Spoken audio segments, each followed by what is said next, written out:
The state, a product of the irreconcilability of class antagonisms.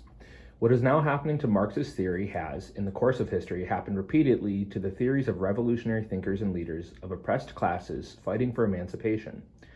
During the lifetime of great revolutionaries, the oppressing classes constantly hounded them, receiving their theories with the most savage malice, the most furious hatred, and the most unscrupulous campaigns of lies and slander.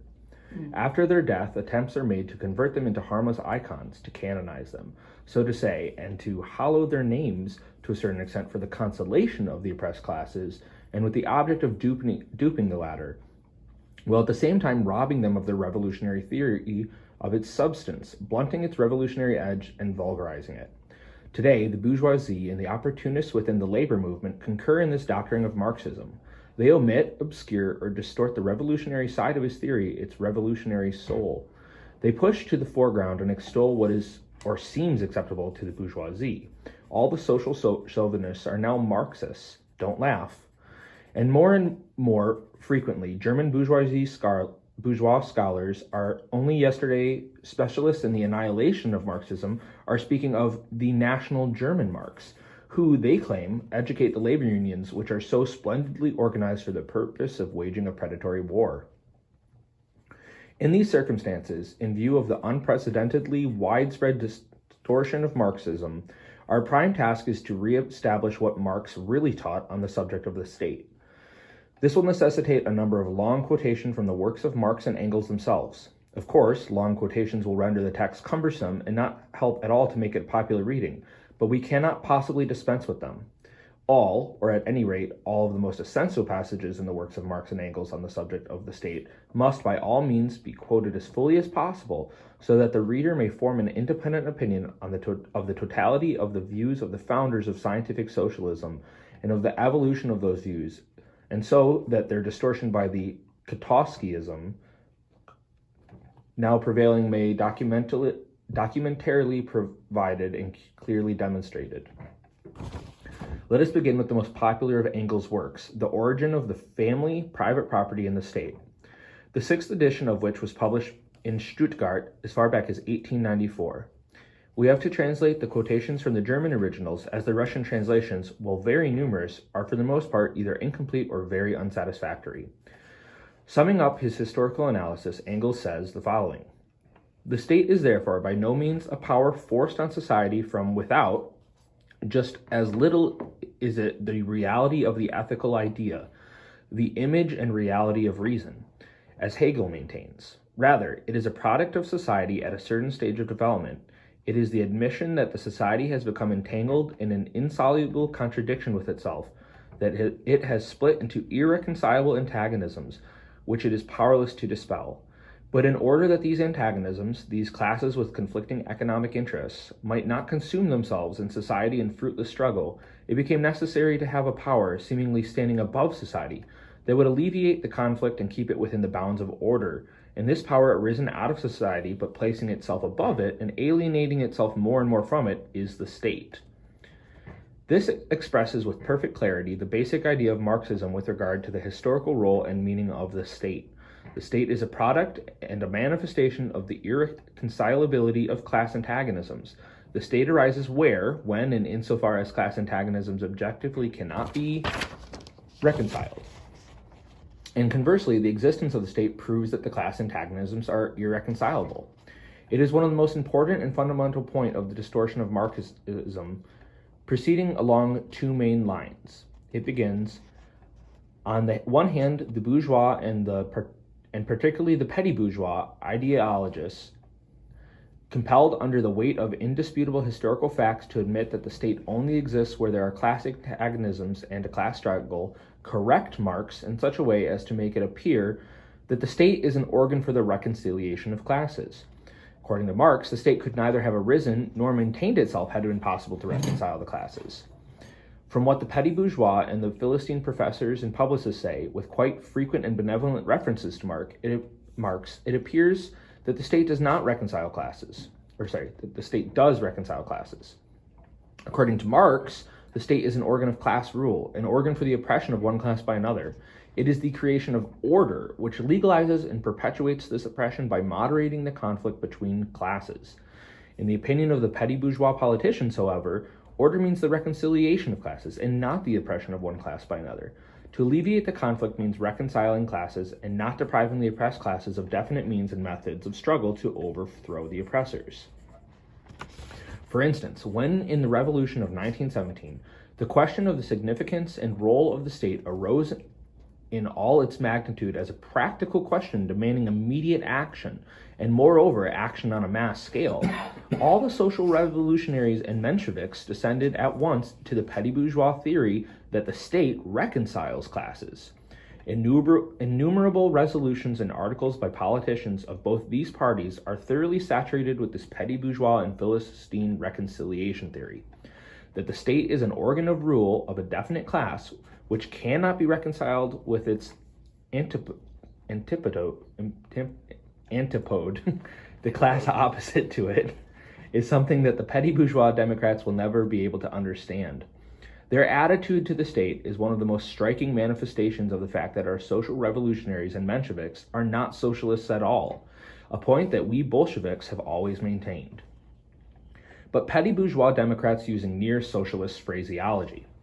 On the other hand, the Kautskyite distortion of Marxism is far more subtle. Theoretically, it is not denied that the state is an organ of class rule, or that class antagonisms are irreconcilable, but what is overlooked or glossed over is this: if the state is the product of the irreconcilability of class antagonisms, if it is a power standing above society and alienating itself more and more from it, it is clear that the liberation of the oppressed class is impossible not only without a violent revolution, but also without the destruction of the apparatus of state power which was created by the ruling class, and which is the embodiment of this alienation.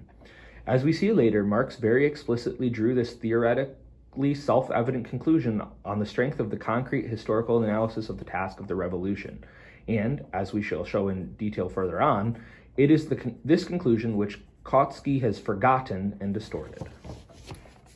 So, one by one, why don't we each go around and say what we immediately got out of this? You go last since you were reading it, so you probably have a lot of fresh thoughts in your mind. So we'll start with you. What did you immediately get out of that?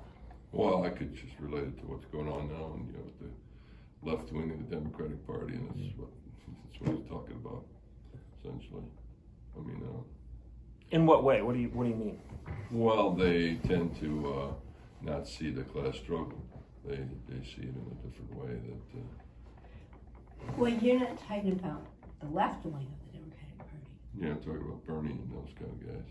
Yeah. Oh, okay. I think Bernie does see class struggle.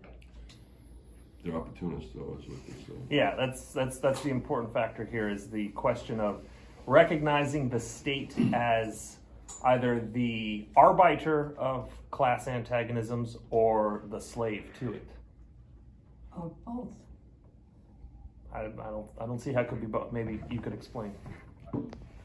Well, the state sees itself as being very fair, or at least they claim to see themselves as being very fair.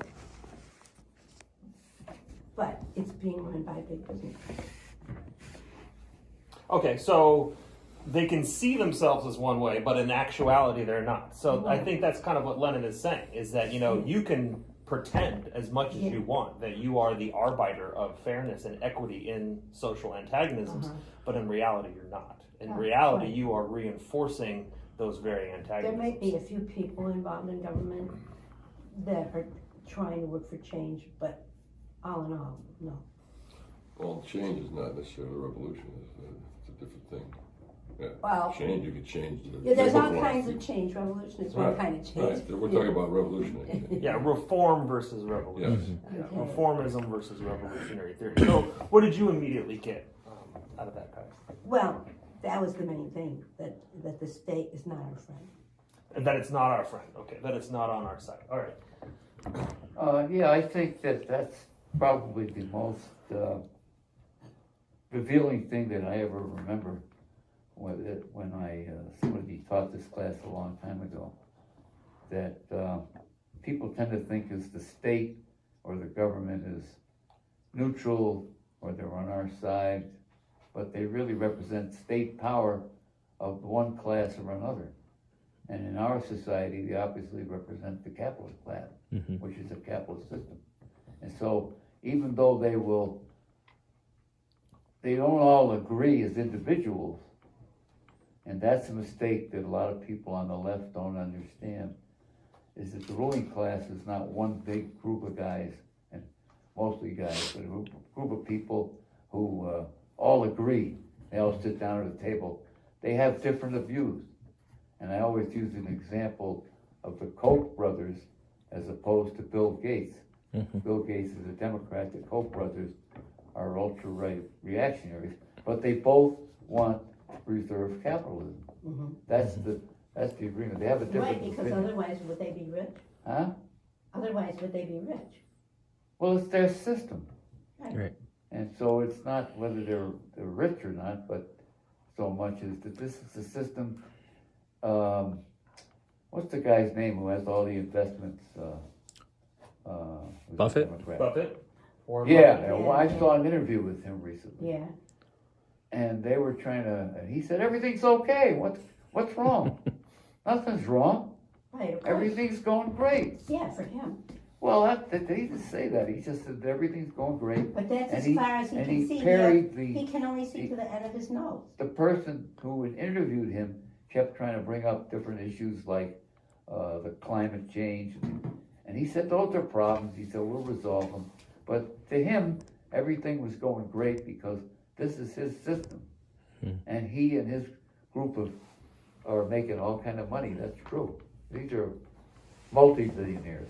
as they Right, but refer to isn't he the one that said that he would be in favor of paying higher taxes? Yeah, see, he's a reformer. He's I up think, to a point. to use an example of him, Yeah. is that he recognizes that if we don't grant some reforms, Right. then we'll have a problem. What Yeah. do they use the word, the pitchforks? Yeah. That's Yeah. that's a popular You got to keep the phrase peasants now. happy. Yeah. And they'll come down and get us. So we grant them a few, but when he takes over a company, he doesn't give a damn who's there and who's not there. They're all gone because it's the bottom line. Right. What he says then is that the government should provide, which means us, by the way. That's where people make a mistake. Right, The taxpayers. And who pays most of the taxes? People like us. I'm Right. sorry. No, you don't have to apologize. It's just on that particular bit, since we are trying to remain focused on the state here, the question then becomes, I think the $1 million question here is, you refer to the government as us because we're the taxpayers. Is that what Lenin believes? No. Does the government actually represent us? No. No, but we pay for the government. Yeah, so then the transaction isn't as opaque as we might think that it is. It's Right. not as overt and clearly understood. It claims to represent us. And through doctrine, constitutionality, and through the courts, it They're not tries even to sustain following the it. Constitution. Well, I mean it's on a case to case basis, but Yeah. the point here, at least this is what I primarily get out of Lenin's words here, is especially when you think about people like Bernie, Yeah. or when you think about people like Elizabeth Warren, Yeah. and the electoral process in and of itself. You have to ask yourself: is participation in this process aiding the state's breakdown of perpetuating class antagonisms, or is it merely reifying it and giving more tith to the state and recognition of the state's ability to quote unquote arbeit class antagonisms? I feel that, and I'm not trying to promote like the concept of avoiding voting or something like that, but it is important, I think, at least from Lenin's words here, that, you know, if you go into the 2020 election thinking that voting in and of itself is helping alleviate class antagonisms, you're fooling yourself in a certain way. At least that's what I immediately get out of the suggestion here, because that's what he's saying about Kautoski at the end. You know, you can accept that there are class antagonisms and that the state perpetuates them, but nevertheless go into voting and electoral procedure believing that this is the solution. Yeah, I think actually State and Revolution, this piece really, to me, brings up a lot of the issues with a group like the DSA, where yes, these reforms are good. They're harm reduction. They save people's lives. Maybe they're maybe not a bad thing, but the idea that we can somehow just by voting change the character of the state to represent workers rather than billionaires without actually doing something about the billionaire capitalist class, I mean, we're fooling ourselves. As long as they have the level of power and the control over the economy that they do, they're going to be the ones that the state sides with. We might get concessions here and there, but you can't vote your oppression away. Why do you think that is? Or you were going to say something, go ahead. I was just going to say there's a statement at the beginning that sort of surprised me where he mentioned opportunists in the labor movement. And I think that's critical here also to think that unions who are fighting for what? Social change, or are they fighting for a revolution? It's the same thing as Bernie and all the left and everybody who really is not fighting for socialism. They're fighting to reform capitalism, Social make it democracy, better and more efficient so everybody can benefit, the capitalists and everybody. That's true. Let's also remember that contextually Lenin is speaking at a time in which there are two variants of the labor movement, at least in the Western world. You have the AFL craft type of unionism, which I think is what he's referring to as the opportunists, the people who believe that just having a union in and of itself solves the problem. At least from what I've studied and researched, I don't necessarily believe that the workers who helped form the CIO and the UAW believe that the union was their end-all solution. They believe that was their immediate solution. A lot of them were communists. Right. Yeah, and thus they see it as a practical solution, but they don't necessarily see it as this will solve everything. So what do you think about capitalists being opportunists then? What do you mean, capitalists? Capitalists supporting the communists being opportunists. Okay. Bernie. That made more sense. Yeah, I'm sorry. Threw me off there. I was like, opportunist capitalism, that sounds... No. That's Communists who vote for capitalism. Bernie and support the reformist approach. Well, my immediate response is, my thoughts on it, if you're a communist and you want to support an individual politician in the electoral procedure, that's your own right as a free-thinking human being to do. I would perhaps question and criticize, if you believe that supporting that person is the absolute solution. It's not the absolute solution, but it is a step. Were you going to say something? No, that's kind of the same thing. Like you were talking about the unions, they weren't the be-all, end-all. People understood, that wasn't going to fix the issues within society. But there is also something to be said for, I think in our last class we talked about this, that when you improve people's material conditions, they start to have a higher bar or a lower bar for the treatment that they'll put up with. And it can actually help lead people to say, hey, something more needs to be done. We need systemic changes, not, and if you just get people the boot off their neck for long enough for them to recognize that, hey, I'm a human, I have rights. I think there's some value to that. But yeah, it can't be the be-all, end-all to be well, I'm supporting Bernie, we're done. We've achieved communism. Yeah, and I think that is where the problem is when communists especially support social democrats. Mm-hmm. And for the sake of that's the only option we have and all that, why can't the communists also at the same time say that this is the only option we have? We're fighting for a communist system. We're fighting it over. Why can't they make that clear? Otherwise, they're deluding people by thinking that even the communists are voting for Bernie. He's the guy. Not the guy to save the revolution, not the guy to save, but to save the system that we have right now. I don't think most people are aware of what the communists think or what the communists want. Right, but I'm talking about the communists who are communists. How come they don't do that? Like the hardliners. Well, there's a couple of reasons for that. First of all, let me back up a minute. The way the old timers explained it to me was that it's not the reform, it's how you fight for the reform. Let's just take the recent General Motors strike.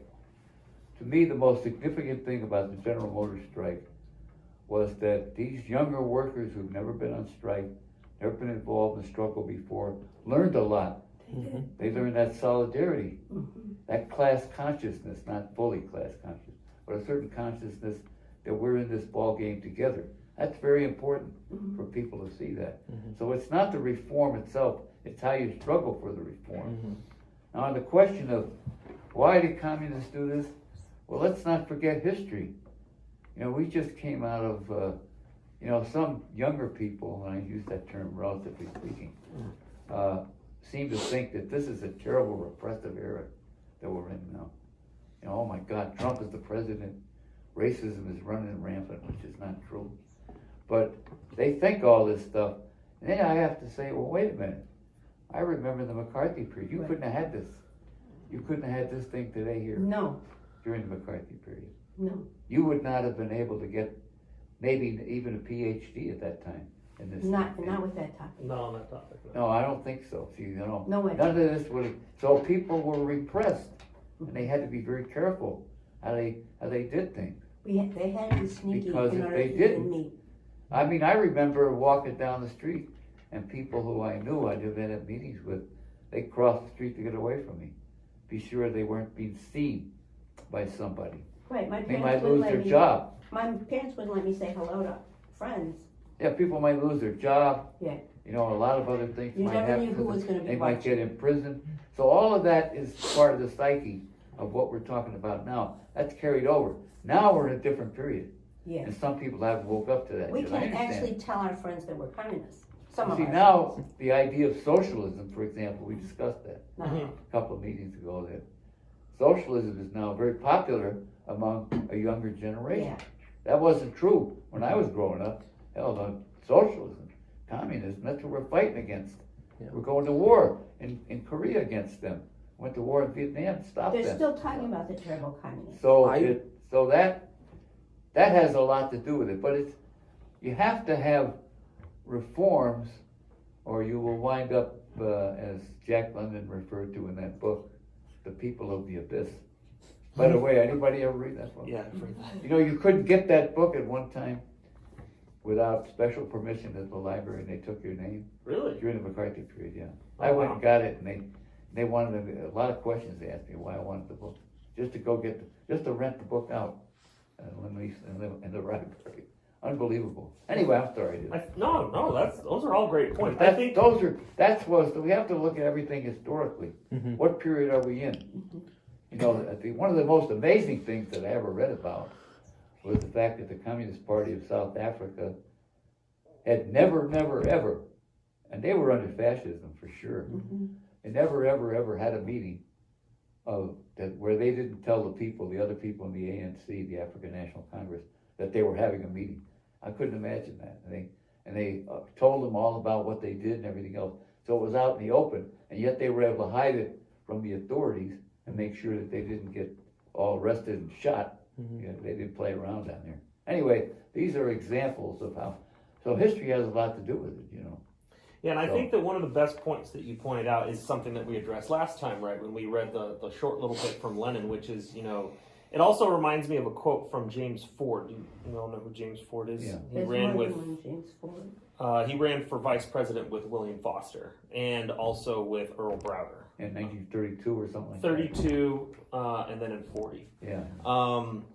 And, you know, I mean, let's I would actually say- focus on Ford instead of Lenin, because Ford made this statement that said, like, you know, we have no illusions that the state will ever allow us to win an election. Like, we are not illusionary about that. However, we are pressing the electoral procedure on the basis that we want to show our supporters and show our non-supporters that the state is not on their side.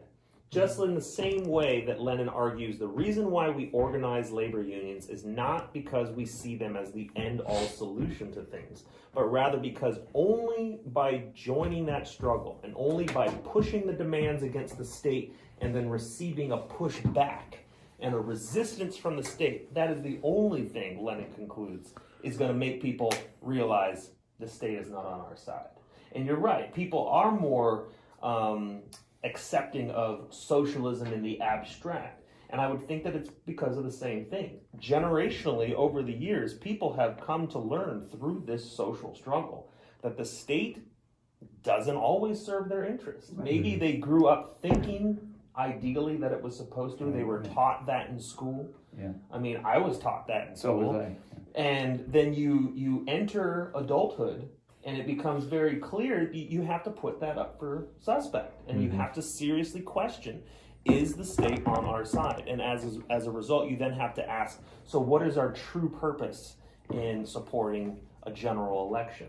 The purpose of that, I think, from what Leonard is saying, is as long as you're conscious that the state is not on your side, your role in supporting a particular politician or a particular piece of reform is useful only to the extent that it raises people's awareness of the fact that the state will never accept a complete reform. Yeah. So, the unions have been actually done a turnaround lately with this GM strike. But over the years, since McCarthyism, they got all the communists out of the union, and they started cooperating with the bosses.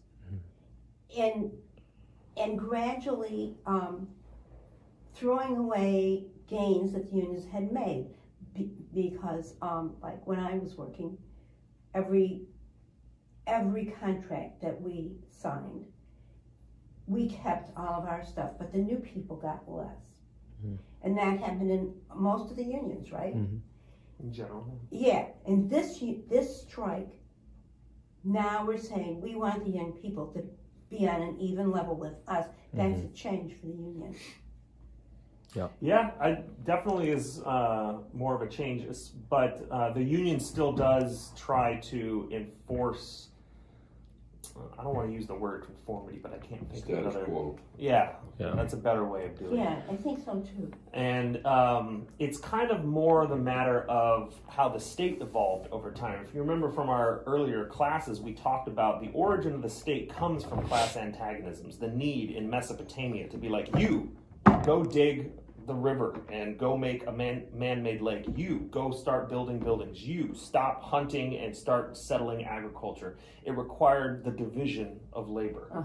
And then it had to have, obviously, the person directing everybody to be the administrator, the state.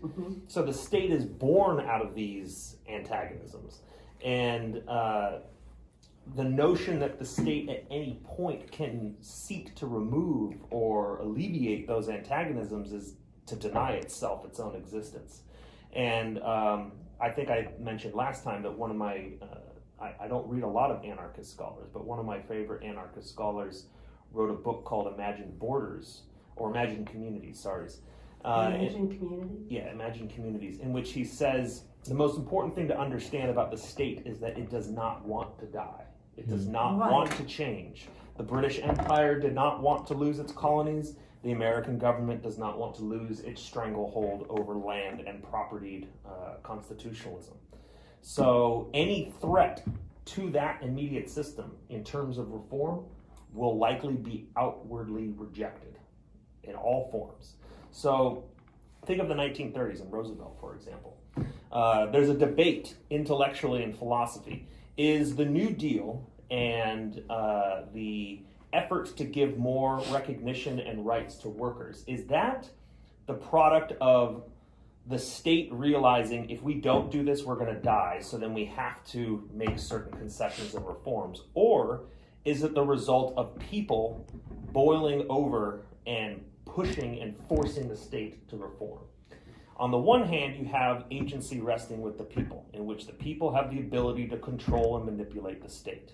On the other hand, the argument suggests that no, the people have no power. The state merely made a concession to help people so that they wouldn't go grab their pitchforks and start going into a revolution. So would you say that the unions now have become an arm of the state?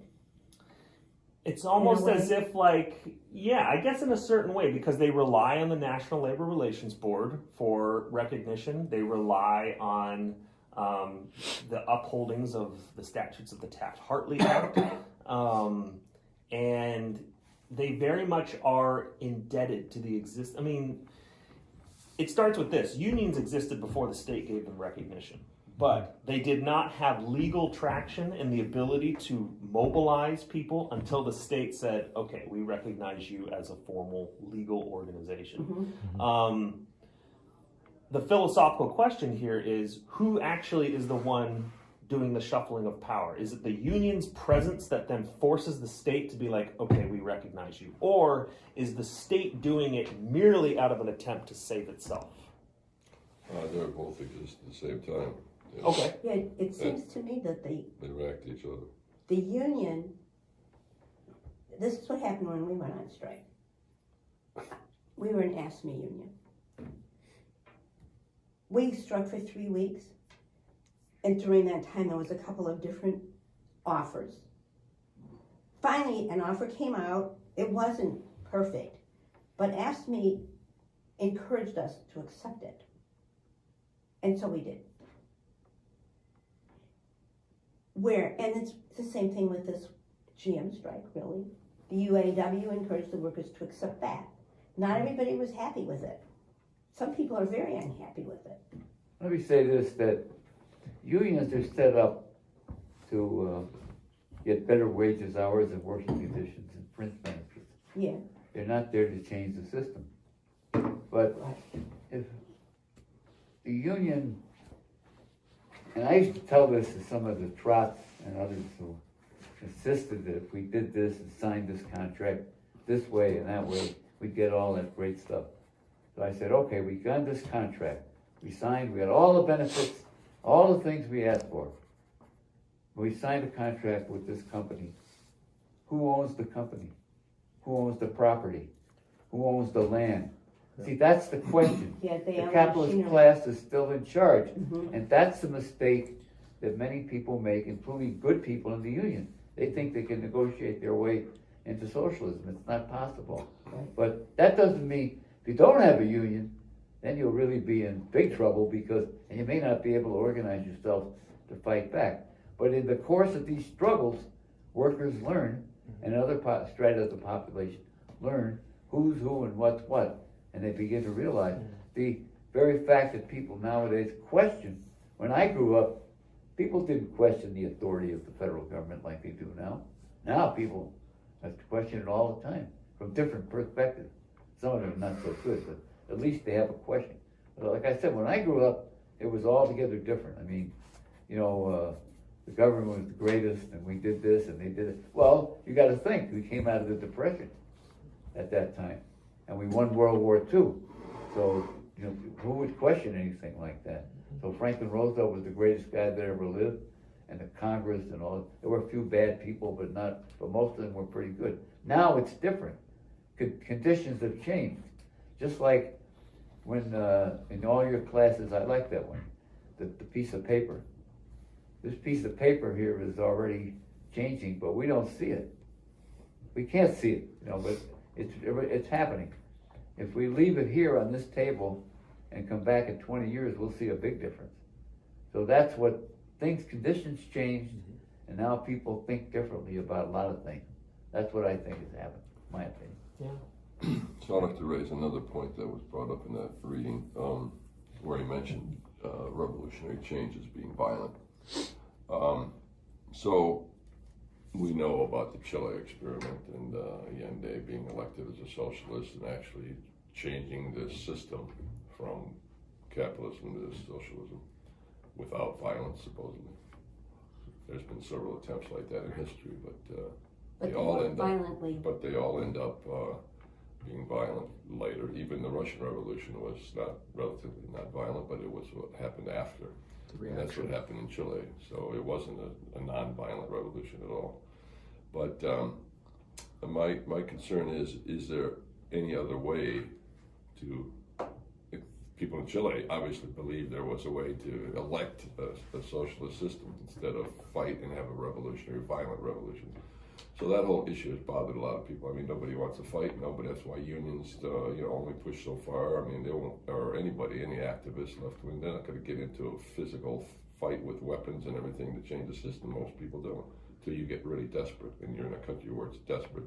So we've had a problem in the party, or every other party, I'm sure, on the left, is that, do you just wait till conditions get so bad, so you don't fight for reform to change the system, to improve the conditions, so that there'll be less need for, less drive to change the system, or do you just let it happen so that people eventually catch on that it's getting so bad now that now they're forced to have to change the system? So that's a very important issue. So basically, like accelerationism. Yeah, yeah, or the apocalyptic theory in which, like you saw it in 2016. There was I knew a few Marxists and communists who said that they would vote for Donald Trump on the basis of that would then make the class antagonisms worse, Right. and thus would exacerbate the tensions between those who have wealth and those who do not. I think it's also important when you bring up Allende. You're right. There was violence involved, but look at both Allende and like Patrice Lumumba in the Congo. Right, both of them democratically elected socialists, and both of them responded to their election by nationalizing their natural resources. Something that in the United States we condemned as being like wholly illegal and wholly wrong and socialistic, communistic, whatever you want to call it. The United States. Yeah, The federal government, yeah. Yeah, Ironically, it was our government that assassinated both those people. Oh yeah, Right. I was getting to that point, and that's where you can have a non-violent. You're right, there was violence involved, but it was in comparison to the Russian Revolution, it was a non-violent electoral procedure. Right. But what results from that? You have interference Right. violently Right. from your antagonists. Right. Reactionary And violence. Reactionary violence. Right. And the But United the White States. Russians were the White Russians went into. Yeah, exactly. Would the United States ever concede to allowing another country to come in and own our oil resources, our copper resources, our iron? No, we would refuse No, that we're outright. the ones that do that. Exactly. Yeah. So, the United States draws the line on the acceptability here when it begins to interfere with its state goals. And the goal in Latin America to create a hegemony. I actually was just teaching about this last week in my world history course. By the 1950s, the United States had forced all of Latin America to redirect over 80% of its exported resources into the United States, and then the U.S. would then sell it on the global market. That was the goal there. Curb the influence of trade into your own favor, and then you can raise the price on it and sell it on the world market. When Allende comes into power, democratically elected, and nationalizes the industries and the resources underneath the topsoil, he immediately puts a barrier to the U.S.'s goal of hegemony in that region. So when we think about Lumumba or Allende, is their process, is their electoral procedure successful because of those conditions? Or can we follow that path regardless of our circumstances? Can we follow Allende's electoral path here in the United States where the resources are not owned by another foreign country and are not exploited and appropriated by private organizations? Well, we got a long way to go. We don't even have a communist option yet. I'm aware of that. But my point is that unlike Chile, nobody has appropriated and tried to privately control the resources of the United States other than private U.S. companies Right. who have a vested interest in the U.S. state. So I guess my point is that Chile's a unique situation, as is the Congo, because we do have our hand in their resources. It's not an immediate same material conditions setup. I would argue, though, that let's say we get an actual socialist, not a Bernie, like an actual avowed socialist into office in the United States, and they try nationalizing industries and putting in these same kinds of reforms that were tried in Latin America, we're going to see the same reactionary violence. It's just going to be internal. Yeah. It's So you're going to have companies, hiring like the Pinkertons again. And, Right. I mean, really, like Is it's that a Red Dead Redemption or something? no, they're real. But Yeah. I was just playing the game Yeah. the other day, reminding me. But I mean, I think the idea that so people want to elect socialism because they're trying to avoid the revolution, they're trying to avoid the violence, and I think that's a noble and understandable thing. But it's, in my opinion, foolish because the violence is going to come. It's just going to be a reaction. I think history has shown that. Yeah, that's why. Okay, let me rephrase kind of what I said. So I'm putting forth the thesis that Allende's success in election rested on the fact that the natural resources of his country were not owned by that country's people. And thus he put that as his electoral program. Like, we will take back the resources that are being taken from us. And that is widely successful. I'm saying that you can't have that here in the US because that condition does not exist. There is nobody who's exploiting our natural resources to rally people around it. All that you can point the finger to is corporations. I was going to say, I think you can point the finger to corporations. There's people in Michigan who I know who are not at all left-leaning who can recognize the issue with Nestle taking millions of gallons of water a That's day. a good one. That's true, but are they a foreign power? Is it a foreign state that is involved in the procedure? No. I agree with your analysis, and I think that's one of the dangers or pitfalls of leftists in this country. If they could compare what happened in Chile to what's happening here, that was a socialist party. That was a party that campaigned on a different system. We have no one in this country. Bernie doesn't even talk about changing the system. Nobody talks about that. Reforms here. So people actually think that when Bernie comes into power, it would be like Allende, almost like we'd have a new system and all that. It's not even close to that. Yeah, he's not talking about. I mean, he's had a few policies come out about getting workers onto the boards and stuff, but he's not really talking about things like workers owning their businesses. I think the other danger is there's domestic and there's foreign policy. And I mean, yes, he might be progressive way more than most people on domestic, but he's imperialist. Just Yeah, like he is. All the Democrats and Republicans, they're all imperialists. They support the state and they support what we're doing to take over the world. All of them, except maybe Tulsi Gabbard is trying to say that she's against regime change wars. That's defined. But even that is still kind of opportunistic, don't you think? Yes. Yeah. Because there's many wars that we don't care about changing the regime. We just want to take control of the government. Yeah. I think the point that he's trying to make, though, is that in order to have a movement in this country, a movement in Chile or most parts of the world, they could point to U.S. imperialism. Almost anywhere in the world, they say, well, we're fighting for our own country, our national interest. That will stir people up. You can't do that here. But we have What's our 1%. national interest here? The Ford Motor Company is an American company. General Motors, You But can we say, well, have- we could kick Toyota out of the country, but that doesn't really mean anything. But And we it's have not- a recognition that there's a difference between the 1% and the 99%. That's an internal thing. is Yeah. what Yes, I'm it saying. is internal, but it's still, you can still compare it to two opposing groups. I mean, look at it like this. Like, you're right. People in Chile and in the Congo, they could point to U.S. imperialism and be like, that's our problem. We need to run a platform to end that problem. Here in the United States, the working class is divided because when you start to point the finger and be like, well, it's Ford and GM and the Koch brothers and GE and et cetera, you're going to have some people who agree with you, some people who at least understand what you're saying. But then you're going to have people who are nationalistic, and they're like, well, these are American companies. What are we going to do? Nationalize an American company? And you'll even have socialists who go like, you can't do that. You can't just take away the property rights of an American company. That's right. Yeah, so the context is fundamentally different. And I think what's really important about Lenin's point here is that to be revolutionary against the state means to find what the state is appropriating and using and try and resist that. Try and find the small catalysts, the small framework of mobility that you have to organize people that does not then wedge them into these groups of, well, I like my Ford Mustang. Like, I don't want to nationalize Ford. You see what I mean? Like, No. They didn't have that in Chile. Like, in Chile, they were like, heck yeah, we want all this imperialism out, and we want our resources to be ours. In the United States, that will always be a divided issue. Right. But even in union struggles, there's also the problem of personal benefits, self-interest.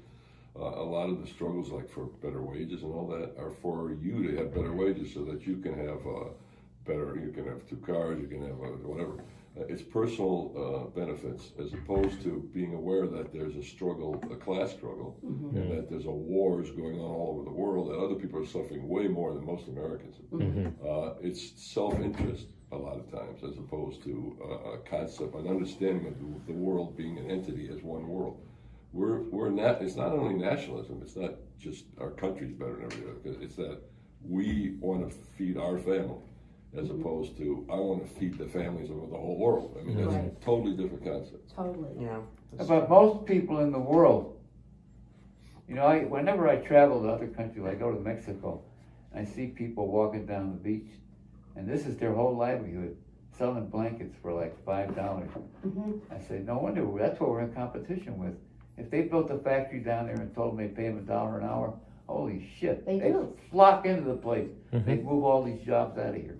That's what the problem we got. They've done that. But This see, exploitation of the global south is, Huh? I mean, exploitation of the global south is basically right, so what they want, all those our wealth is people built want on. the same thing we do. Mhm. It's no different. It's just that ours is at a different level. Yeah.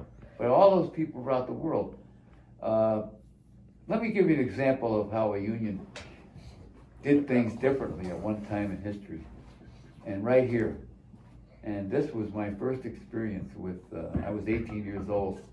And right near where I lived, it was on Hastings Street, in the old Black Bottom, a young black American kid got killed and shot in the back by the police for allegedly stealing a car. So When at was this? Back in 1948. Oh, okay. I'm sorry. And You so weren't wrong. they had this mass 10,000 workers, according to the media, were out there. Half of them were white. This is unheard of. So I went out there, you know, my brother took me out there. I didn't know what the hell was going on. And that's where I met Coleman Young, because he was a big officer in the unions. And he got on the sound car. He said, we're going to march from this church down to the old city hall. And we did. You know, I don't remember what the signs were or anything else. But the fact that there were 10,000 workers, half of them white Americans, over an issue of a black American kid getting killed by the police, shows you how things can happen. Yeah. Now, we lost all Solidarity. that during the McCarthy period. How that all happened, I don't know, but anyway, it happened. But see, things can change, and things can go back to a better period of time. And more of what Bill's talking about, of an understanding beyond just my own interest. That we have to do something beyond just that, and get something a little bigger than just, am I getting better wages, hours, and working? Which It can happen. I think, despite, you know, obviously all the problems and stuff we've already talked about with, say, Bernie, but one of his big messages is, will you fight for the rights of someone you don't even know? And I think that is an incredibly important message. And it's also a message that was kind of brought really first to the spotlight, I think, by the Black Lives Matter movement. Yeah. Where you saw, like you were just talking about, like tons of white privileged people marching on behalf of these people being gunned down by police. And I think that kind of solidarity is extremely important. That's right. Yeah. That's a new development over the 50s. Yeah. You look at history, you have to look at history. You know, that's a mistake we all make. We think about yesterday and today. You gotta think 100 years ago, 50 years ago, 1,000 years ago. What were conditions like? And what do you think conditions will be like 100 years from now? That's what a Marxist-Leninist hopefully tries to do, in my opinion. I think the going back to the GM strike, the push by the union members to bring the younger members up to equal, it was not really for the union members, it was for the union. Yes. Because then those people would become union members and the union would be stronger. Well, they are union members, but they don't have the same wage. They're union members. They are union members. Oh, they all pay dues. The temporary. Yeah, they pay dues. They just don't have all the same rights and benefits. Right, and they're not going to have loyalty to the union unless the union does something for them. I It's the agree. same thing in like teachers for part-time and full-time teachers. Part-time teachers are their own category, but they are part of the union. Yeah. But that's just another way capital divides people and sets them against each other to Right. stop solidarity. And that's why there's so It's- many people who say, I don't care about the union, what's the union doing for me? So there's a interesting change in the lyrics of the International that Billy Bragg wrote 20, 30 years ago, and he changed some very key words in it. One was there was a word reference to union in the unions make or whatever. This he changed it to workers because there's workers outside of the union. Of course. That's right. We're not just Most of fighting them for now, union yeah. workers. We're That's fighting right. for all workers. Good point. Yeah. And That's he an also issue of took out the word agency. Soviet. Well, that was one of the things at the party convention that was clearly restated and emphasized, what you just said, Bill. Several people who are leaders of the party spoke about that. Mistake that's made by many people in the party, including myself, is that the working class is made up of all those unionized workers. The working class is everybody who works for a living. Right. Yeah. So that's all kind of folks. Yeah, if you're not living off of passive income, you're a worker. What's Yeah. the percentage nowadays? I think it's 15% of the workforce is unionized. I'm surprised it's that 15. high. Yeah. Not even that anymore. Yeah, I'd be I surprised think if it's it was 11. even The that working high. class is anybody who works. Right. So 1/10 are in unions. So we're That's fighting right. for 1/10 of the working class. That's right. Well, and to keep relating this back to the state, one of the things that I've noticed a trend. So the SCIU, ever since the 1980s, has been trying desperately to organize service workers because they realize that we no longer live in an era of industrialism anymore, in which the industrial workers are the dominant militant force of the working class. That is the service industry these days. And the distribution. And all they consider it kind of all like Okay. underneath an umbrella. But what's the biggest handicap that the SCIU faces? It's nationalism. It's that when the union comes into, like, let's say a restaurant, and it tries to collect signatures from all the waitresses, the servers, the busboys, the hostesses. The problem is that in those workplaces, unlike a factory in which the workers are standing side by side and are not in direct competition with one another, they kind of see themselves as part of an amalgam, a whole. In a restaurant, that is not the case at all. In the restaurant, they pit those workers against one another for hours, for tips, for wages, Right. all that stuff. And there's this, I think it was on, has anybody ever seen that show, Adam Ruins Everything? Yep. There was an episode about work Yep. and how companies enforce this policy of do not talk about how much you make. Yep. Do not talk about like how many hours you get, like just keep all that muted. Why? Because the second that you start to address that, you realize that you're part of more of an assembly line than you are individual people coming into a workplace. And so people usually think in nationalistic terms about this. They're like, well, I'm not going to join the union because I don't support the union. It's like, well, why don't you support the union? Well, because I don't think it serves my interests. I don't like what they've done with the government, blah, blah, blah, blah, blah. It's like, but you don't realize, you're not explaining to me how they don't serve your interests. You're just appealing to this idea that they've altered or reformed the government in some way. I think it's the change that you're talking about, especially in agency, like in things like that, international, that reflects a tendency to kind of recognize unions these days have run into barriers that they don't have immediate solutions to. And organizing workers these days, and this is probably the thing that's very hard for a lot of Marxists to swallow, is unions these days are not as easily functioning in a workplace, and they might not be the best solution anymore. The best solution might be something nobody's thought of yet, a more radical alternative to convincing these displaced workers who are feeling like that they're on their own and that there's nothing that they can do. They are powerless to change their situation. I hear it all the time from students and from fellow workers. Like, what am I going to do? Like, how am I going to change this? Yeah. This apathy. And even if they were involved in union, and sometimes I'm talking about people who are in unions, they're just like, well, what am I going to do? Like, how is my particular voice going to alter this? It's a powerlessness that derives from efforts by the state through the Taft-Hartley Act, through the forcing of signing of loyalty oaths and stuff like that. We went through a whole chunk of time in which the union was subjected to this heavy repression or repressive measure by the state. And nowadays, to me, it's, as a labor historian, it is no surprise at all that we have an entire generation of people who feel the union doesn't have any purpose for them.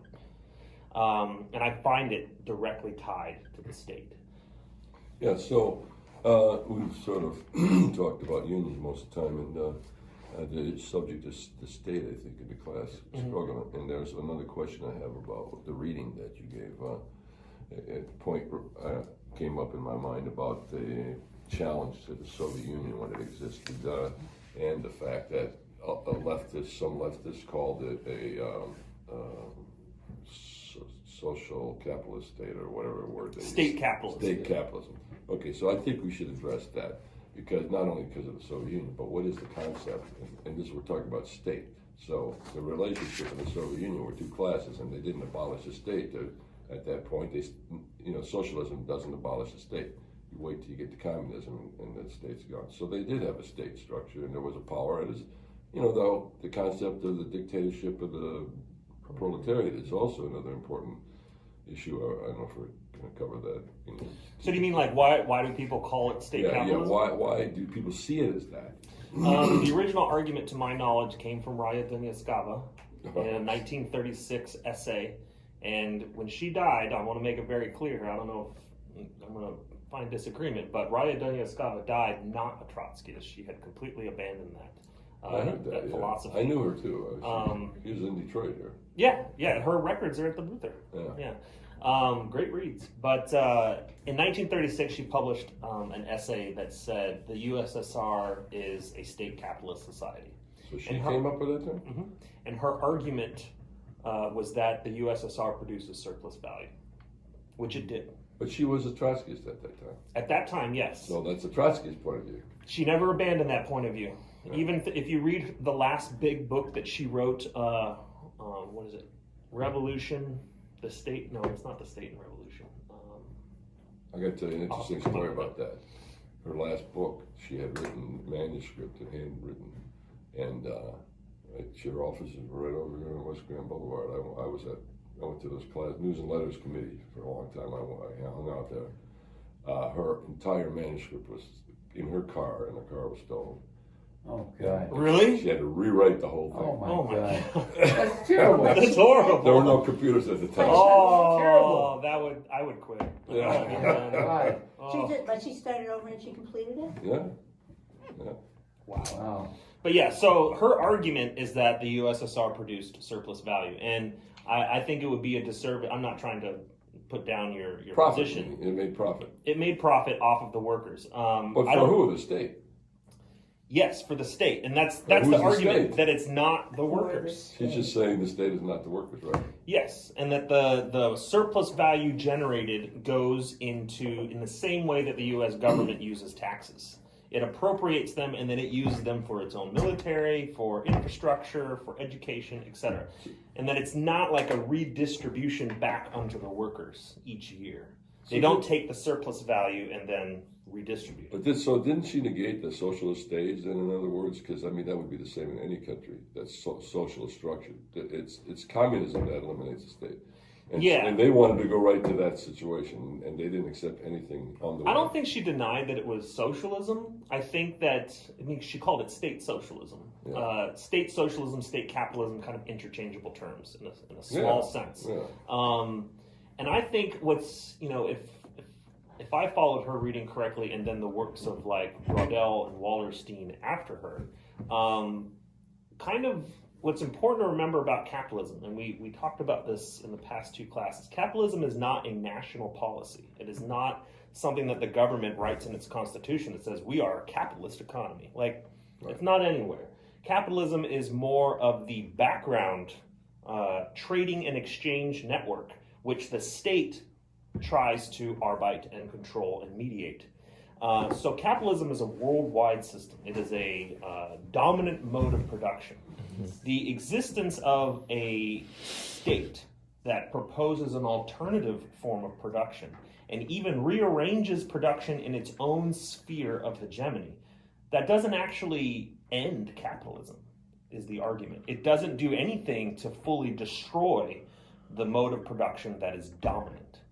The appropriation of resources, the dominant amounts of resources that go on in the world and the world market, they're still done under capitalism even when the Soviet Union's around. Think about how the USSR had to take resources from the West in the 30s, the 40s, the 50s, the 60s. They had to trade it. They controlled what came into their market, especially their consumer market. But they were slaves to the world market in the same way that every other capitalist nation is a slave to the world market. But does that mean you have to throw the baby out with the bathwater? That's a negative element of socialism. Perhaps, but it's kind of one of the sad things of Lenin's opportunism. I think Lenin was slightly opportunistic when he concluded that the success of our revolution here is dependent upon the rapid expansion of the revolution to the west, which it did not do. It did not expand beyond the borders of Russia for a wide variety of reasons that we don't need to get into. But Lenin can't predict the future. No one can predict the future. I don't think anyone in Marxism tries to suggest that they can be determinist, which means we can predict what's going to happen. But Lenin's opportunism there led him to believe that it was possible on those conditions to transform the world economy. But it didn't happen by 1925. The world economy remained kind of entrenched in its capitalistic mode of production. And in fact, the United States began to assert that hegemonic control over Latin America beginning in like 1920, 1921, and then it expands under Roosevelt with the Good Neighbor policy.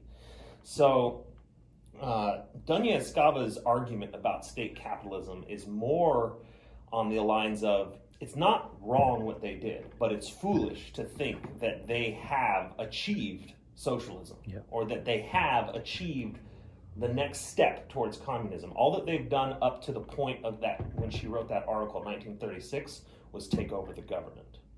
And then they've nationalized the resources. But they're still producing surplus value. The workers are still subjected to a very harsh series of working conditions. And in fact, they are encouraged to just accept those harsh working conditions on the basis of the revolution. And, we see by the 1970s, the Soviet economy plateaus. And it doesn't go further after like 1974, 75. And it's no surprise that one generation later, in the 1980s, and by the way, today is the 30th anniversary of the fall of the Berlin Wall. One generation later, you have people fed up with it. Well, there's a lot of other external factors going on during that process. I mean, the arms race just wiped out the Soviet Union. That's one of the main reasons. But going back to the social capitalism or whatever, state capitalism, that's another way of defining socialism then, in her terms, in her mind. So how do you get to socialism then? What is socialism in her mind if it isn't state capitalism? And that term is used as a trigger for many people to be anti-Soviet, to be anti-socialist even. I mean, me personally, I feel that if you follow world history that focuses on the hegemon, meaning the person who is the dominant control of the world economy, we start off with the Dutch. We talked about their shipbuilding enterprises, and then how it went over to the British. The British controlled the vast amount of resources that were circulating around the world. By 1920, Britain's power collapses. The United States slowly starts to edge its way in, and the Soviet Union is kind of caught behind. By the time that the Soviet Union reaches superpower status and does have the military capacity to thwart the ideals of the United States, doesn't mean that they have the economic power to do so. The United States remained the dominant economic force. So how do you create socialism?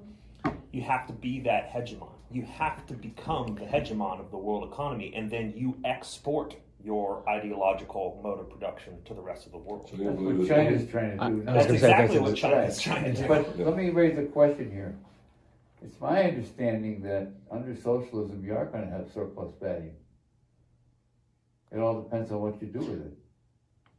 Right? You're gonna Well, surplus create value is just the value that's not paid out to the workers. Yes. So, Yeah, that's if- the difference if- is it doesn't go into the hands of the billionaire class. but it wouldn't be surplus value then, because the workers might say, hey, let's set aside this extra value we don't need for our base subsistence. Let's use this to build infrastructure. But they would do that democratically. It wouldn't just be taken away and some person would decide what to do with it. Right, but it's still there economically. I think what he's trying to say is that it's not surplus value if the workers have a decision on how that money is spent. Oh, I see what Yeah. you mean. It's Surplus value is when it's because the workers have no extracted say. and That's what taken they're doing away in from the Cuba. workers. You know, you wonder, how do they run their country? Well, they run their country by appropriating a certain amount of money for different things that have to be taken care of to run the country. Well, sure. I mean, any country is going to need basic. I mean, you're not going to have no taxes and money. you know. I see what you're saying is not. The term surplus value is not appropriate. Correct me if I'm wrong, but I believe the idea is that surplus value, based on Marxism, is a socially defined concept. So it's based on material conditions, and these material conditions are the workers have no say in how much of the value is generated, and they have no say on what the value is then spent on. If they did have say, it would cease to be surplus value, as Marx defined it. Well, let me raise another question then. See, this question comes up periodically. You have a business, it's a socialist business in a country, and it's not making any money. You gotta close it up. You know, that I remember discussions like that with people, and they said, "Oh no, you can't." I said, "Well, how are you gonna? If you're not making any money, you're creating this product, and it's not selling. It's not there, for whatever reason. You got to close the business up." So then the question is, what do you do about all the people working there? That's a whole other question. Under capitalism, the hell with them, but under socialism, you have some kind of system where they're trained to go to other places and so forth. Likewise, what's going on now, and it's going to be escalate in the next 20, 30 years, is the whole question of automation. Truck drivers are going to be eliminated. Trucks are going to be driven by automatically by machines. Cars, just like cars are, planes, boats. So where are all these people going to work at? Under capitalism, the hell with them. Under socialism. But I think you're right. That's what China's doing. They're building up an economy, and they have. I think they have state capitalism in China. I would very much agree. I think so. But yeah, but I mean, like even President Xi Jinping, he's issued statements stating that their whole idea. I mean, he's very open about we're trying to become the economic superpower so that we can build socialism, and until we've actually exceeded the rest of the capitalist productive forces in the world, until we've surpassed the rest of the world, we can't actually even start building socialism. Right. That's why they do, and they're very smart about negotiating with the United States. They're willing to concede certain things. They say, okay, you're right, we'll give you that. They don't go and say, well, oh, you got to do this. And then all the negotiations they've had with the Trump administration, they're backing off here, they back up a little bit there, they grant a concession there. They're very smart about how they're doing this thing. So that they can build eventually, because that whole economy is controlled by the Communist Party of China. Oh, there's no question about that.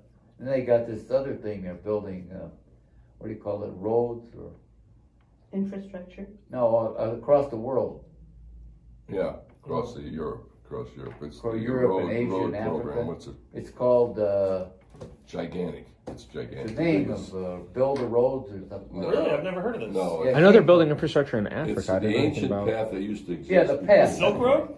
Silk Road. Oh, Huh? the Silk Road. Yeah, I couldn't think of it. Oh, the trade route. Yeah. That's their big thing across the world, and they're trading. Then they got this bank they're building, Well, it's across the in which continent.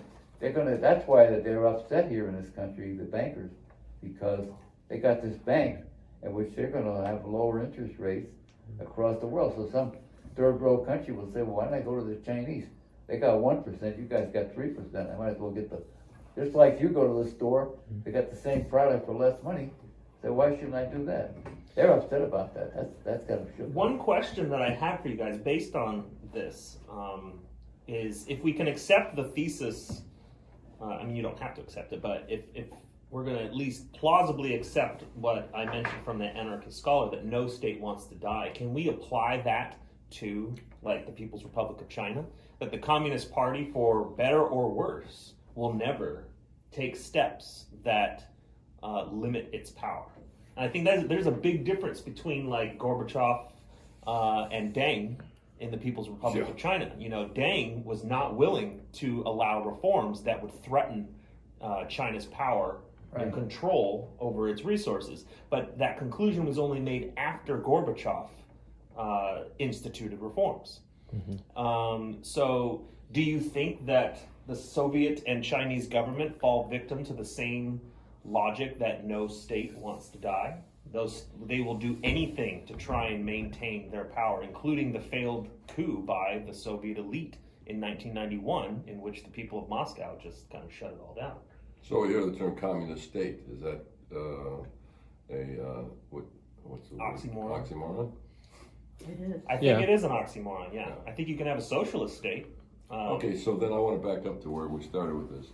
and the relationship in the Soviet Union being a social, a state capitalism. It's just like Jim was saying about you have a socialist business within a communist, within a capitalist system. It can't work. It's not the same as a socialist business within a socialist system. Same as the Soviet Union was not the same because it was a socialist system within a capitalist world. Mm-hmm. And they were encircled and antagonized constantly. And the outside world, the externals, were way more powerful, like it is today. And it's trying to knock out China too, but China was smart enough to become powerful enough to fight off. Whereas Soviet Union lost the battle, they got involved in Afghanistan, the arms race. That was all planned by the outside external world. Mm. So you have a socialist structure with class struggle, with the what you want to call state because of that. But that's not the only part of a country, the economic relationships. I mean, Soviet Union was a revolutionary state in many ways, country, by supporting liberation struggles around the world. Mm-hmm. I mean, those all fell. When the Soviet Union fell, the whole left movement fell in the world. So to criticize the Soviet Union as being a state capitalism because of the structure of making a profit for whatever way they didn't give the workers the right to decide on that. Maybe that's the concept of socialism. It has a state. Maybe you can't change it. It could be. I would ask, if you want to beat someone in a boxing match, what's the first thing that you have to do? Knock him down. No. You have to learn boxing. Yeah. Oh, right. Yeah. How do you beat a capitalist hegemonic power like the United States when you are Russia in 1927? Oh. You have to learn how the state works under capitalism. You have to learn it. And you have to exercise it in some ways in order to survive that fight. You can't try and fight a boxer with jiu-jitsu.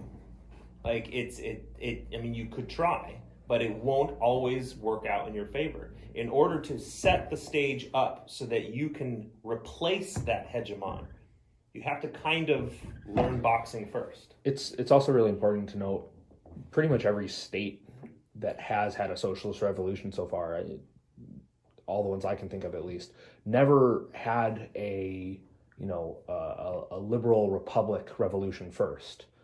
Look at Russia. They went directly from czarist, feudalist type rule into a socialist rule. They never had that intermediate phase of capitalism and republic democratic representation.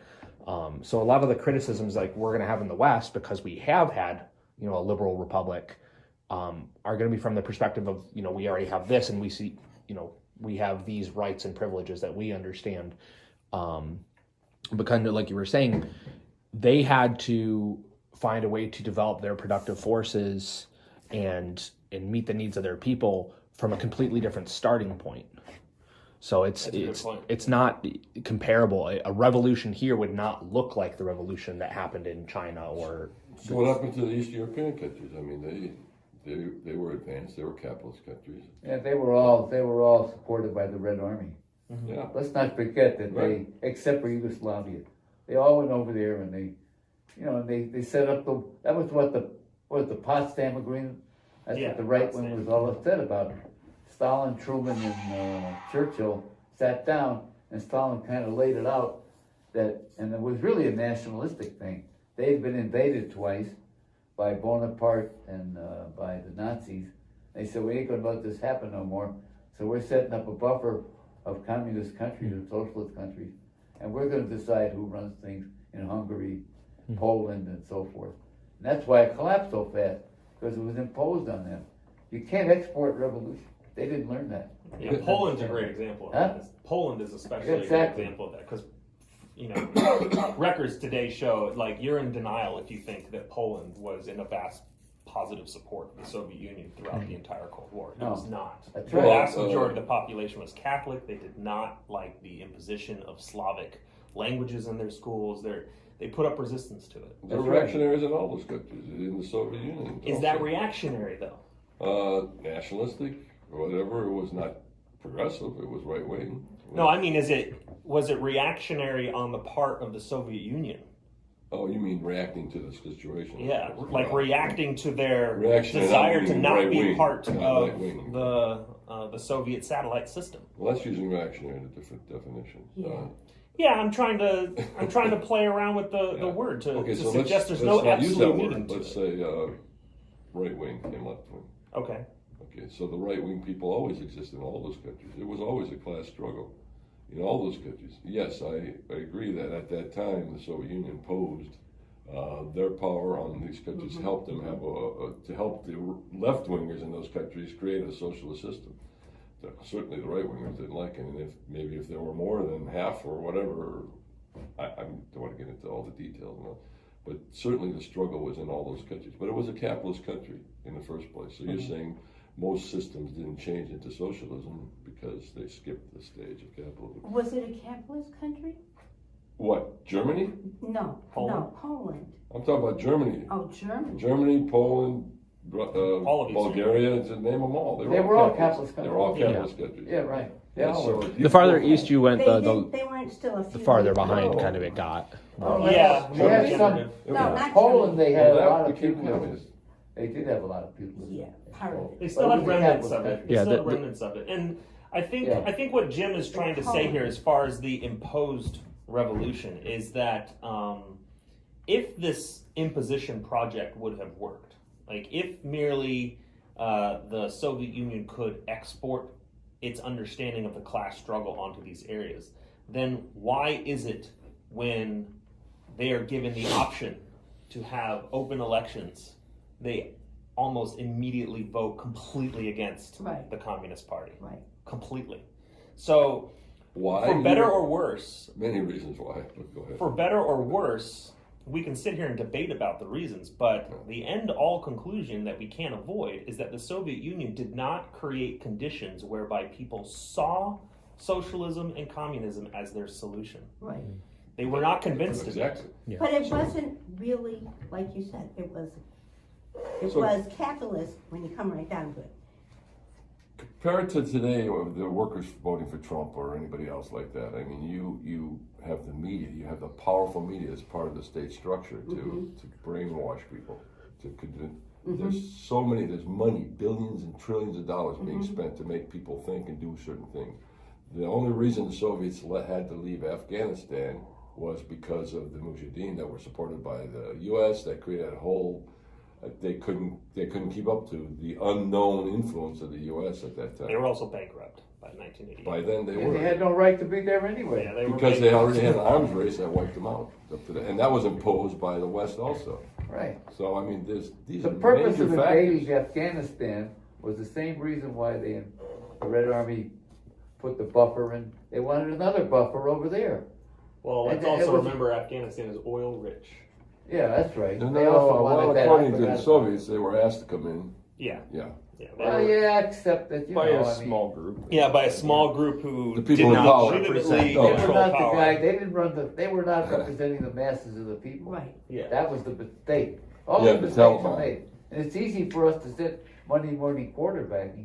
The only thing good about it is maybe we'll learn something from that. We won't. And future generations who will be here, I won't be here, will not make the same mistake that they made. That's the whole We purpose. can hope. No, wait a minute. Did you read Brzezinski's book?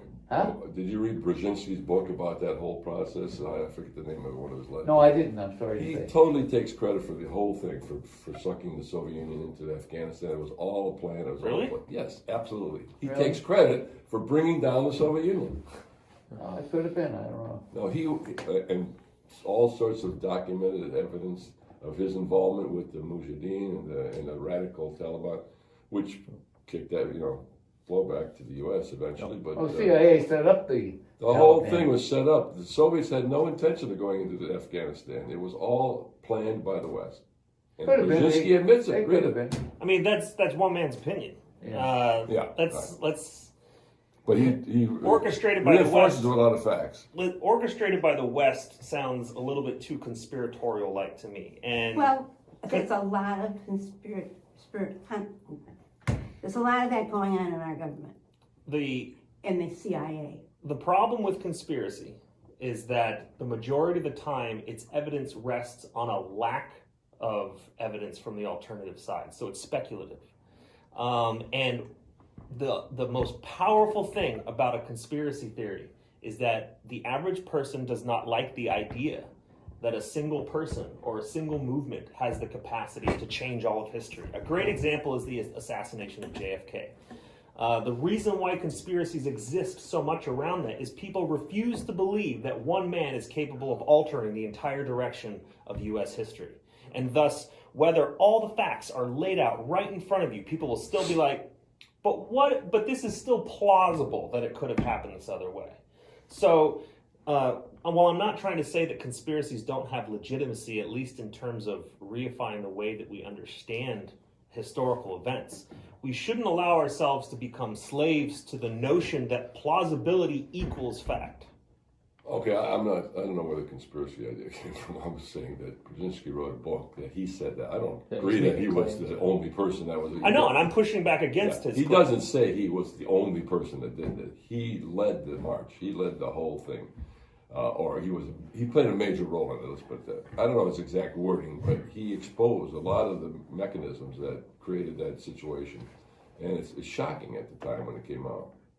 Another thing that was pointed out by Gus Hall at that time, at an international meeting of the Communist parties, and he was one of the few to point out the restoration of capitalism was beginning to show up in the Soviet Union at the time. We're talking about the 70s and 80s. Mm-hmm. And that's where they made a mistake, a big mistake, to screw around with that. Right. Now, see, for example, in Cuba, my understanding is they have businesses there, like restaurants, cab drivers, and so forth.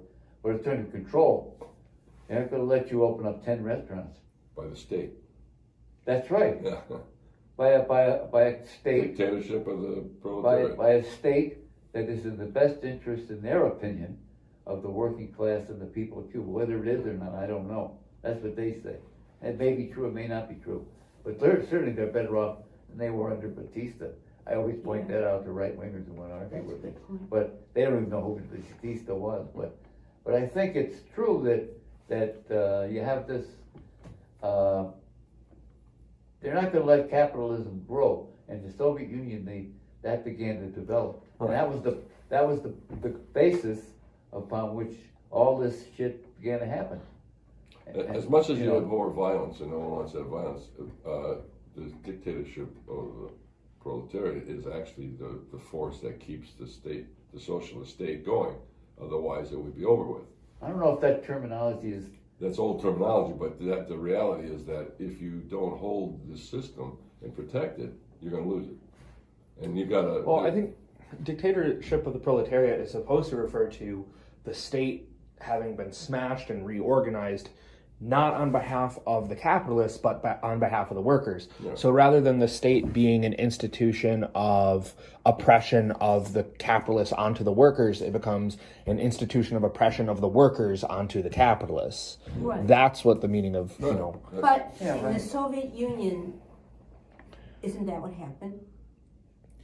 Yeah. The state became oppressive. Well, I think probably what we're talking about is the failing of the dictatorship of the proletariat. It ended up not being that. Because it wasn't representative of the people, which goes back to what I was talking about how they didn't have a legacy of, of democratic participation of their people. They were infiltrated, just like the union leadership and everything else. Let's try and think in more simple terms, all right? Like, we've got a box, okay? Think of capitalism like a box, okay? And the box is divided up into small parts. You can take over one small part of the box internally and then assert, like, we are going to change the way that we interact socially and exchange in this side of the box. Mm-hmm. And if you don't like that form of exchange, then we will not trade with you anymore. So in other words, the state capitalist argument suggests that the Soviet Union and the People's Republic of China did just that. They carved out of the box of capitalism a small section for themselves, and then said, if you don't like our rules, then we're not going to trade with you. And slowly over time, when their economies reached a plateau, they started to invite in market opportunities, because nevertheless, that part of the box is still a market within the box of capitalism. Right. But they still have to work within the rules and structures of the rest of the system. I don't understand. Exactly. They are forced to exist Yeah. within the boundaries and the confines of capitalist Right. paradigm. Yeah, I think what you're trying to say is you can't really have socialism in one country.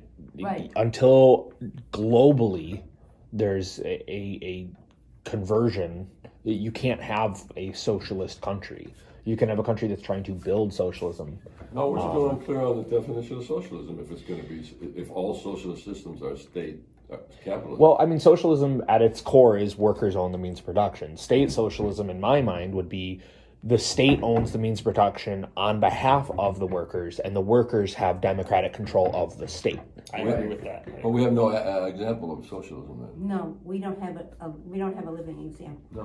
We have Or even microcosms. historical. We have micro examples of it Yeah. We that have are little- still within the box. Little But companies. have you ever heard of like New Belgium Brewing Company? Yes. Yep, Okay. the worker It's an cooperatives. entire employee-owned company. They have a CEO, but the CEO's salary is not defined by him. It's defined by a collective agreement that all the workers have And in it's- that organization. Bombs Red Knowledge. And the most interesting thing about that dynamic is that the boss doesn't hire the workers there. The workers hire the boss. So management works for the workers, not the other way around. That is the dictatorship of the proletariat in Exactly. my mind. Like, Exactly. in which the workers have the ability to be like, hey, CEO, you're not doing your job right, you're fired. Like, you don't have that paradigm in Ford Motor Company or Coors Brewing Company No or anything way. like that. It doesn't exist. But this- The unions don't have the power to make that concession. But let's go back to the Soviet Union for a minute. Wait, I want to finish this one Okay. for a second. But it's all within the state capitalist system. The military unit can come in, it's gone, just like that. That's the force of the state. Oh, no, they control the military too. No, not this little collective Not the that you're collective talking that about. I'm talking about. Oh, This no, collective, no. when I they thought do you something meant- wrong that's opposing I capitalism. thought you meant China. they're I'm out. sorry. No, I'm talking about. No, here, the New this Oh, Belgium I'm Brewing sorry. Company, Excuse me. yeah. No, no. They Belgian could. company They doesn't could, control but that. I'm sorry. You again- think you have independence, but it's a facade. Is it a facade? As long as you are not threatening the state's interests, Well, there you go. Yeah. then you're not. So you're not making not any going to change at invite all in the that. system. Well, let me No. say this though. See, I didn't know about that, but see, one of the things, the big argument happened among people in the party, by the way, over this whole thing of team concept in the auto industry. Almost all left wingers were opposed to it, but there were some comrades who said, "No, this is a good idea." You know why? Because we have to eventually, I say those workers who work in the auto industry, have to learn how to run the business. Who's gonna? Yeah, I don't have any concept of how to be the administrator of Henry Ford Health System. Somebody has to do it. Yeah. So if I'm working in the hospital and they have a team concept and he's the CEO and you're in charge of different departments, but I'm just the Order. nurse's assistant. Mhm. But then I begin to understand, and the rest of us understand, this is how we have him or her as the CEO, but they work for us and we have to run this hospital. Somebody has to run this business under socialism. You can't just have anarchy. That's the big argument. Training, you're talking about training. Huh? You're talking about training within a capitalist system for a socialist system. Well, but no, in the United States, it's going to be much different. And that is because of what you described earlier. And Lenin talked about this in some of his pamphlets, that we have bourgeois democracy. We have the right to vote. And people believe in that very strongly. The proof of that was during the McCarthy period, when unfortunately a lot of people on the left and in the party didn't understand that. And people in this country said, no, that's not fair. What you're doing there, those guys, is not fair. And that famous incident when Senator McCarthy and the guy from the Secretary of the Army at the time got into a big debate. I can't remember his name.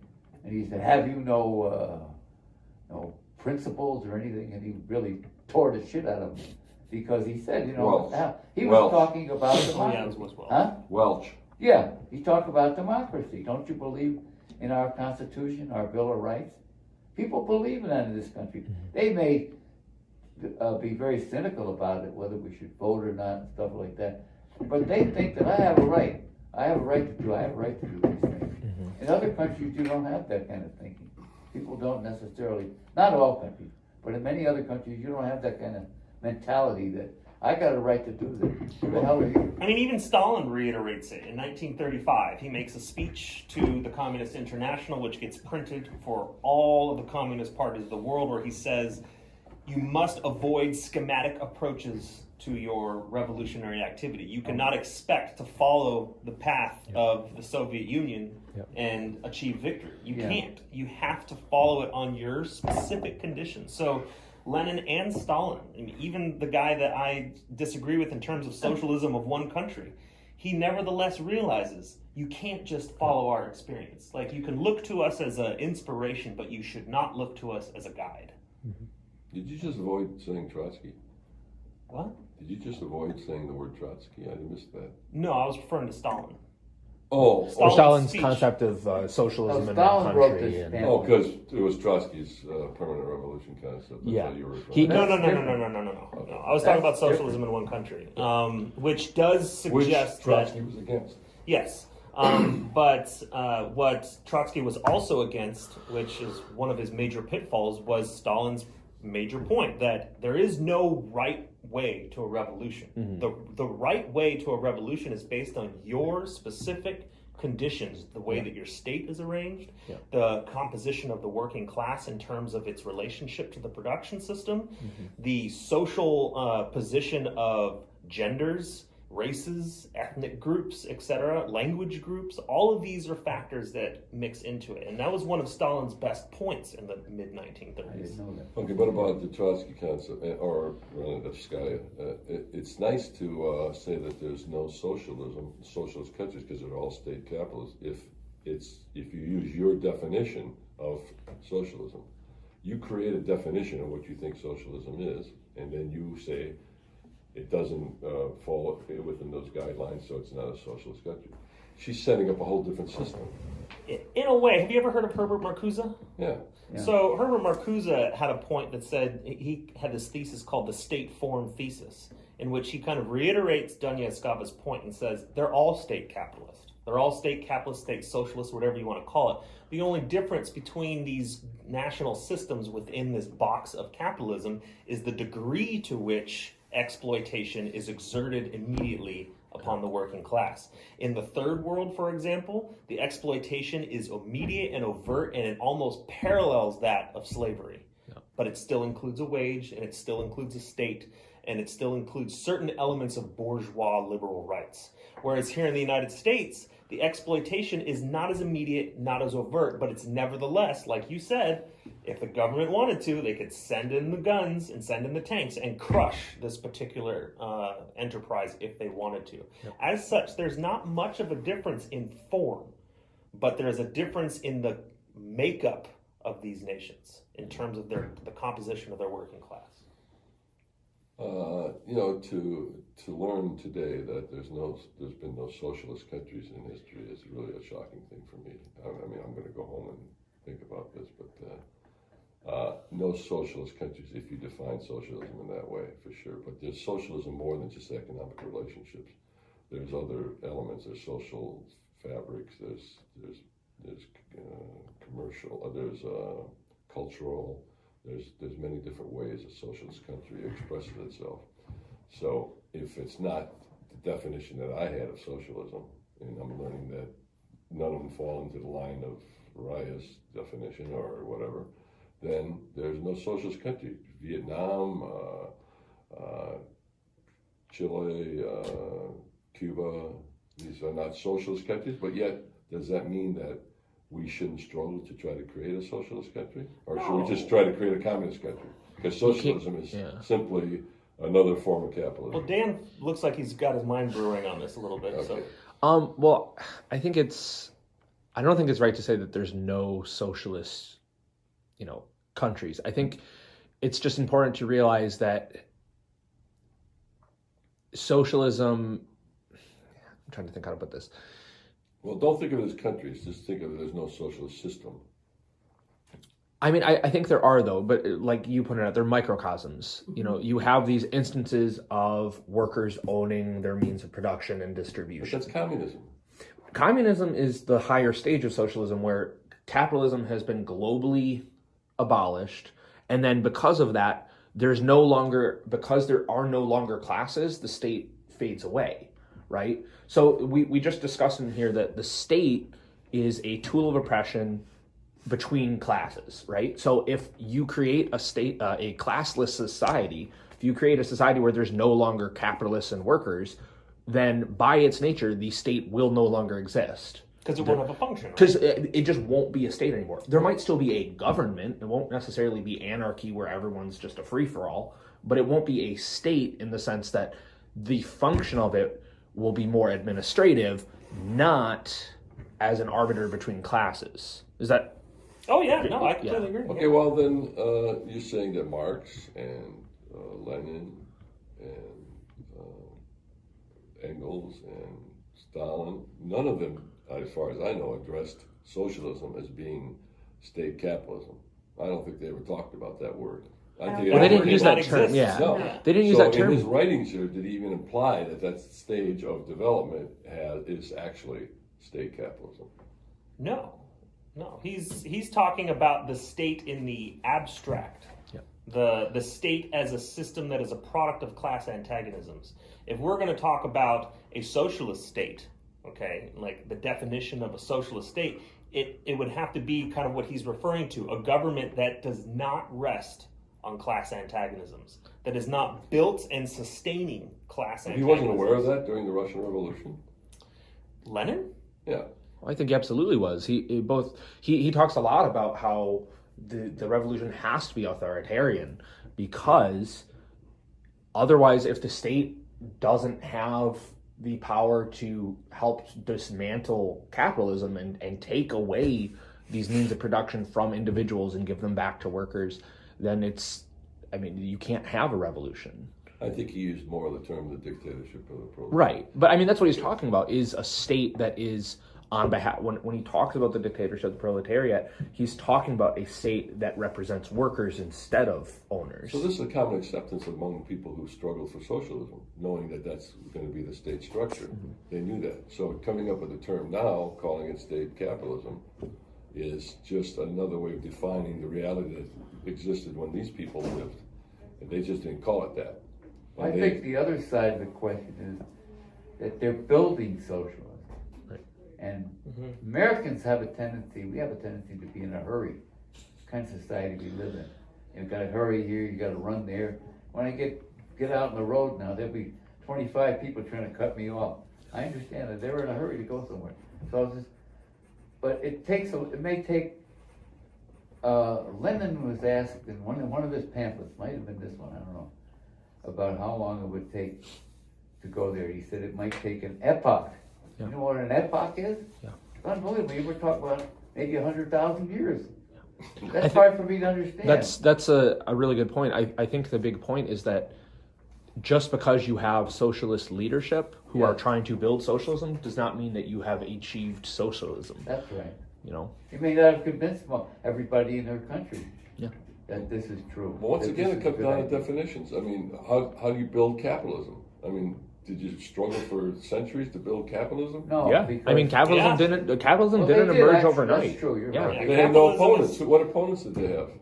The feudal order, the The monarchists. feudal lords. Yeah, so, Kings. the origin of capitalism comes from the Silk Road and the Dutch's ability to manipulate shipbuilding and trade exchange to the point where they generated surplus. They were able to generate a surplus in which the other nations of Europe could not, because they were on the receiving end of this Silk Road trade route. The Dutch are in a position with their shipping industry throughout the Mediterranean to dominate that industry.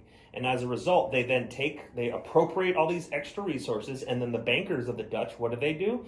They realize, well, we could expand our market if we invest in Great Britain, in Great Britain's enterprises, because they want to currently try and expand. So we'll loan them a whole bunch of ships, and we'll make a bunch of money and capital off of that. Yep. And then what does Great Britain do with all of those ships? They expand around the globe, and they start producing a bigger surplus than the Dutch, and that's how they get hegemonic control. So capitalism is the result from like the 13th century onward of slow accumulation of resources and capital to the point where then the states have to become entrenched into it because their livelihood is dependent on it.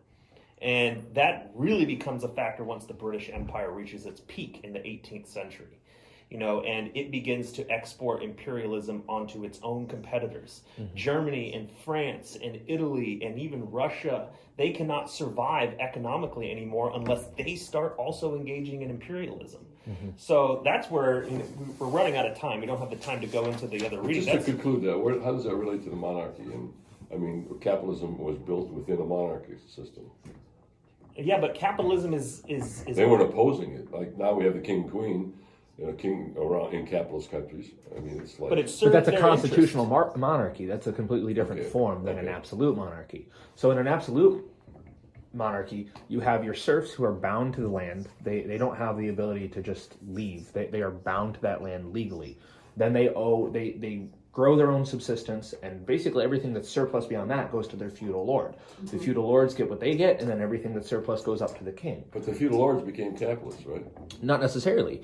Capitalism really started in the towns. You had the guilds and the mercantile economy. Right. These small businesses within the town started amassing enough wealth. Yeah, artisans started amassing enough wealth that they could actually challenge the aristocracy, and then they could say, well, hold on, we want this, and they could start to influence policy. A good example of where you see that is in France during the Revolution. They had the three estates. So you had the workers, which were 90% of the people. They were the third estate. The second estate was the aristocracy? Yeah, and the first estate was the church. So you actually see where people in the third estate, the wealthy artisans, start buying their way into the second estate by purchasing positions within the aristocracy, and eventually capital overcame the structure, and then they had a revolution, and they won out, and that's how they became a bourgeois republic. I mean, ask yourself this question: who do you think had more wealth? You have a meeting that you need the room? Hi. No, we're just opening the gallery. Oh, okay. From 1 to 4. Okay. How are you? Who do you think had more wealth? The Queen and King of England in 1785, or the East India Trading Company? Who had more capital and more literal wealth and purchasing power? Yes. Obviously. So you could be the monarch of a political empire. Your literal power pales in comparison to these bankers and these merchants. But you have the power and authority to tell the capitalists what to do. I mean, at the start, but as time went on and as capital was amassed, they lost that power, and that's when the revolutions happened, and they lost the absolute monarchies. Okay. So in the same way that capitalism grew within a feudal order and led to its downfall, that's what's going to happen with socialism. And you see countries like China trying to build socialism, but until socialism functions as an even more productive system, until it's able to surpass capitalism, capitalism won't crumble. Capitalism is full of its own contradictions and all these things that destabilize it, and we're seeing a lot of that late stage capitalism collapse happening now, and that's only going to accelerate. But it's like I said before, I think it's really important to recognize that just because a socialist is in control doesn't mean that the economy is like overnight socialist. It's a long process. It likely won't happen in any of our lifetimes, or generations even, for that to happen. I think you made an interesting statement in our first class. I never thought about that. That when people will be living under communism, there will still be capitalist, some kind of capitalist ideas still around. I never thought about it. I believe that's true. Well, that's historical materialism's general argument, that each successive alteration of the mode of production appropriates the positive elements of the previous forms. Yeah. Like class struggle and class antagonisms have not gone away, obviously, because each succession in the production system found use out of it. Yeah. But the theory that Marx has is that eventually you're going to reach a point where the class antagonisms no longer function, and they actually contribute to the downfall of the state. But that doesn't mean you're going to get rid of things like people wanting to operate a business for profit. Yep. Yeah. It doesn't mean you're going to get away from the government. Like you said, we're going to still have a government. Will we have a government that is representative of the class antagonisms? No. it'll be more like an administrative bureaucracy than state, you know. And that's kind of like, not to get into the weeds even more, but like that's kind of the problem with a lot of anarchist writers is they want to skip that part. They want to just skip right to the horizontal classless thing without first deconstructing capitalism. Yeah.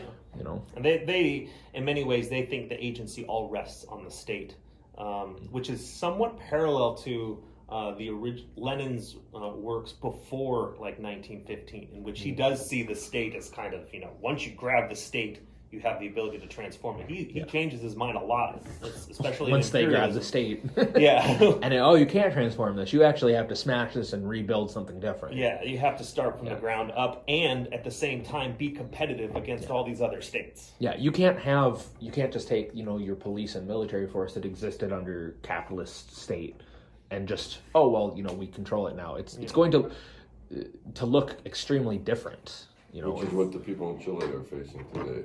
Yeah. I mean, they want to change the constitution that Pinochet rewrote back in his time, and you know, you can create a social state when the Allende took power, but he still had the remnants of the military, which caused the coup. Yeah. Well, we've run out of time, and I actually don't mind it because we got a lot of discussion out of this one particular document here. Yeah. This is one of the best books. I mean, this totally shifted my opinions away from a more, I guess, libertarian socialist perspective. Is this State and Revolution? Yeah, it's a fantastic read. And it's not that long too. It's about 100 pages. Yeah, it's like not. that. This is the opening Yeah. part of it. I read it years ago. Yeah, The other ones